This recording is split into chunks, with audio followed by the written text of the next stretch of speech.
the avenue of sphinxes that or of Sphinx that connects between the Karnak and Luxor temple for a distance of almost between 2.5 up to 3 kilometers in length.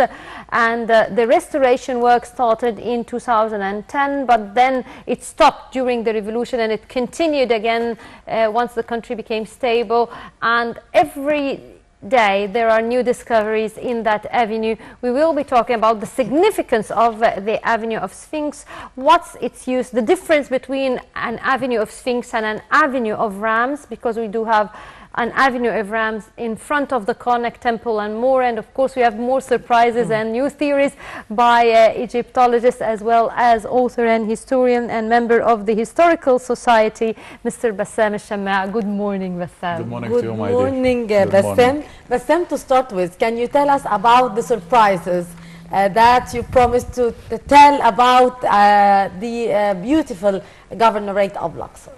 It's pretty interesting to put in one sentence the word new and the word history in one sentence. How can you put past and something new about the past?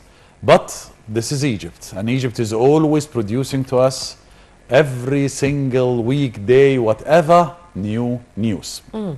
Luxor, or ancient Thebes if you like, Tiba if you like, Was if you like in hieroglyphs, this is the city that many people are saying it has got 2/3 of the monuments around the world. Wrong. Please stop saying that. This is very degrading of Luxor and of the Egyptian monuments. Who traveled the world and calculated every single monument and then came to Egypt and calculated every single monument and found that in Luxor there are 2/3. This, you should be some amazing traveler genius to do this, which is impossible. Number one. Number two, human beings, it is surprise number one. Human beings have lived, have dwelled at Thebes since, or for at least 500,000 years. Once again, 500,000 years. Once again, 500,000 years. Who said that? Kent Weeks, famous Egyptologist, Dr. Kent Weeks, who lived in Luxor with his wife and his children for, as I can remember, over 30, 35 years. He is the responsible guy for the mapping project of Luxor, and he is the man who's responsible for reopening Tomb 5, or KV5, the sons of Ramesses II in the Valley of the Kings. The man rewrote history. Yes, I met him sometimes, and we worked together, and what an amazing man. And in his amazing book Luxor, he said this sentence, and since then I'm adding it to all my lectures. Human beings lived at Thebes, or have lived at Thebes, for at least 500,000 years. The first discovery of the Paleolithic tools in Africa took place in the hillsides above the Valley of the Kings in the 1850s, where they found tools since the Paleolithic era. So would that mean that when we talk about, when we used to talk about the prehistory of Egypt and talking about how Hilwan, Ma'adi, Amra, Girza, Deir Tasa, all these, now Luxor is even older than them? Can you imagine this? Your grandpas and grandmas were staying and living and forming a society at Luxor or at Thebes before it was called even Thebes or even Was, or even the hieroglyphs were invented by hundreds and hundreds and thousands of years. Number two, please stop saying we are a 7,000-year civilization, because here is another one that you are degrading. If people were preparing for civilization, making a society, forming a society, forming a life, because you cannot be living like just like that in the desert. There must be a system of life, system of water, system of eating, system of hunting, and so on and so forth. The So- problem, Bassam, is that they started dating and considering the historical era in Egypt with the invention of writing, not with Yes. the Very wrong. beginning of civilization. So you believe that that's wrong? Very wrong, because I remember that was brought up some months ago, and I declared in some media this, but you cannot say that civilization starts by writing. You cannot say that, because by this you Because are... maybe it's the part documented. But we do have documentations without writing as well, my dear. Indeed. I mean, there are millions of ways that you Yes. can know if this tree rings, if this carbon-14, if this, of that, and you will pottery. We have the civilization of Ur in Iraq is studied through pottery and through dilapidated monuments. So, and by the way, unfinished monuments is more interesting than finished monuments in my book of thought. Why? Memphis, for example. Yes. We have Memphis. Go to Memphis, go to Mitrahina, visit Mitrahina. Come back from Mitrahina and say, why we don't have any complete statue in Memphis? Notice this. Great point. Always either destroyed or unfinished or check like that, or a standing statue which is unfinished. I remember I used to lecture the groups as a tour guide, and I say, check out, this, you are not gonna find one statue which is complete there. Yes. To me, an unfinished statue is more interesting in my studies. Why? And a normal statue. Because then a normal statue is Complete. beautiful, Yeah. but now I can see a complete thing, and that's it. But here, there is a pause in history. Somebody pressed pause on the video and stopped. The worker is hitting the chip that jumps off the granite, trying to form a statue. I want to know this period of time. I can see the result as a complete statue, but I want to know what steps did this sculpture took to reach that amazing project. Yes. And Memphis gives me that. Memphis gives me this business of here is where it starts, here is where in the middle, and then the completion of the whole project. And that takes us directly to the business that Luxor is divided by the River Nile, as we all know, to west and east. Yes. And people were saying that the greatest temples of Karnak, yes, plural, not the temple Yes. of Yeah. Karnak, and the connection, as thankfully you said, between it and the Luxor temple. We have more than one avenue of sphinxes, right? The one that you enter from, and all our beautiful visitors and beautiful tourists enter from, and they are going through this path of offerings, right? And that's the pylon that you are going to enter to start your first visit for the Karnak temples. On your both sides, you are going to very, very clearly notice ram-headed sphinxes. Why I say ram like this, because the ram is the symbol, the religious symbol of Iman Ra. We call him Amun Ra right nowadays. It's wrong. So Iman, the sun, the invisible. That's the meaning, the invisible. This deity, this mythological deity is the invisible. Right. And notice also that underneath the chin of the ram, there will be a statuette for Ramesses II. So for years, here is surprise number 3. For years, we were saying that these ram-headed sphinxes is for Ramesses II. Which is not the case. Not the case. You'll be amazed to know. You'll be at the latest study by Kent Weeks is this. These statues were at Luxor for the king Amenhotep III and Jehoiakim or Thutmoses IV.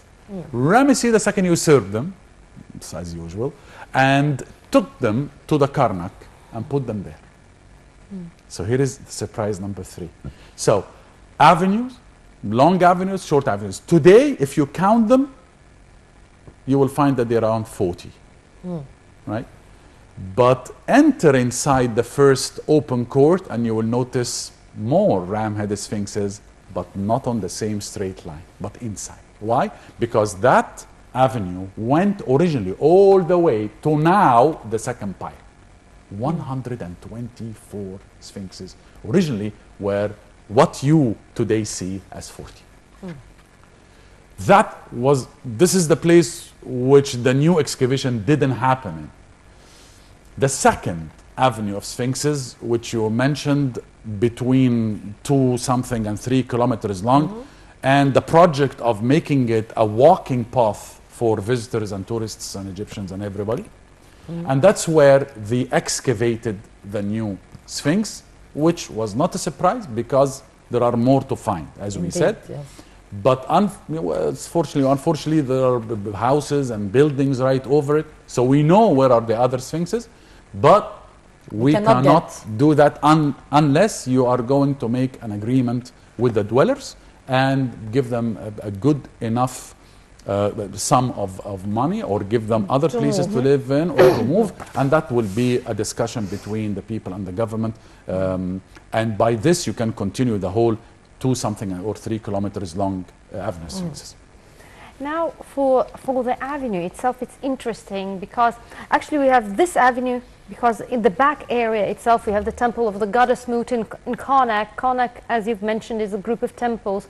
So the start of the temple of Luxor actually is connected all the way to the back area of the Karnak temple, where we have the temple of Mut and Khunsu. And actually each of them has an avenue of Sphinx, and then they join up together to the main one, and they're connected with a special religious festival. So would you tell us a bit about the significance and why this particular avenue was constructed from that particular direction to connect between these 2 temples, please? Good question. Now, this is a good chance, before I answer your question, this is a good chance to tell everybody that the ancient Egyptian character is a character of fun. This is not a character of mummification all the time. The ancient Egyptians were not like waking up in the morning, let's mummify everybody. That was not the case, all right? Yeah. I know that this is the impression that you get from movies. Or let's erect an obelisk, or let's build a pyramid. This is great, of course, it's great. It's great achievements. But believe me, they were like yourself. You woke up, you had a headache, you took an aspirin, like that. Yes. They were humans. So they were fun people. And the reason why I'm saying that, and I'm confirming this fact, is that Jahitmes III, for example, in Karnak temples, is telling us about 54 feasts a year. You tell me, if a population is celebrating 54... That's quite interesting. What occasions can you find to have that number of feasts? Well, first of all, the man achieved with his amazing Egyptian army 17 great wars and victories. Yes. The guy did not lose one battle. That's so the celebration. Yeah, so at least they had 17 victories. Exactly. And then we have in addition to the religious. Exactly. Now, if you are amazed and you are like gobsmacked by the number, here is the coming number. Now, after some years came a king with the name of Ramses the third, and not the famous one, not the second one, the big one, but the third, who's in my book of thought is more important than the second, but nobody. Why the second is the most famous? Because in the Victorian days, in the old Victorian days, he became Ramesses the Great. Everything was Ramses. Yeah. Exactly like if you go to Alexandria, everything is Cleopatra. Yeah. And why are we not mentioning the 6 other Cleopatras? Why are we mentioning the Cleopatra, the 7th, right? So it's always like that. The name is easy. His constructions everywhere. Everywhere you go is Ramesses. You go to Turkey, it's Ramesses. You go under the sea, it's Ramesses II. You beware, the time you finish this program, Ramesses II cartouche will be on your shoulder before you leave. Quite interesting. Ramesses III in Medinat Habu Temple, and once again, if you did not visit Habu Temple in the West Bank of Luxor, you did not visit temples. Yeah. As I will be saying that until the day I die, because this is one amazing temple that you have to visit. Ramesses III is telling us in this temple that Egypt celebrated 60 feasts a year. That's a good 6 more feasts than our brother Jahitmes III. So the increase of the feasts, and I guess that lived in our genes, and until today, every day we don't is have 60 feasts. Yeah, but it's every day is a feast, right? You meet anybody in the street, and it's like it's like the feast today. Yeah, so it's like in our habits. But let's go back to your question, is that what is this amazing festival that all these constructions are made to celebrate? The ancient Egyptian was a religious person, right? And the Opet or the Ipit festival or feast used to take place the 2nd month of the summer. This is pretty amazing that they excavate that Sphinx. And they told us about yesterday. And we are probably now not far away from the second month of the summer, and that is directly going to be the festival during the inundation season.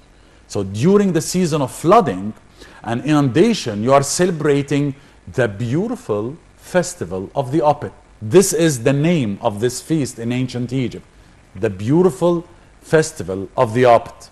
Simply, you are taking the statue of Emin Ra from Karnak temples, and you are going to make a huge procession. Yeah. The king, the high priests, people on both sides if they want to, and you are going to go all the way that 3 kilometers long procession, all the way to the Luxor temple to visit the Luxor temple, stay for a while. This is a long festival. This is not a one-day festival. It's a long festival, number of days, and that is probably the most impressive festival of the year. Bassam will be back to continue our interesting talk here, but first we'll go for a short break, and after that we'll be back to resume our interview with Bassam Shammaa.